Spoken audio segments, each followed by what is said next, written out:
Guys, sa mga kapwa ko nagmumotor dyan, pag maglilinis kayo nitong stator, gumamit kayo nito, contact cleaner dapat ang gamitin nyo sa mga ganyan. Get sun guys, sa mga ganyan na stator, mga board, pwede nyo gamitin ang contact cleaner dapat guys. Yan para at least mas safe siya. Okay, kasi naglilinis ako ngayon ng magneto tsaka i-repaint ko. So lilinisin ko na rin itong stator ng ating motor guys. Ayan pakadumi.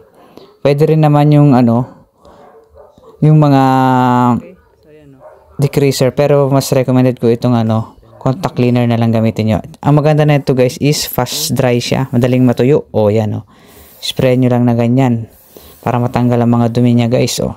Nasa yellow basket ko to guys sa mga nagdi-DIY din yan, check out na kayo guys. Ganyan lang, tapos madali na matuyo yan.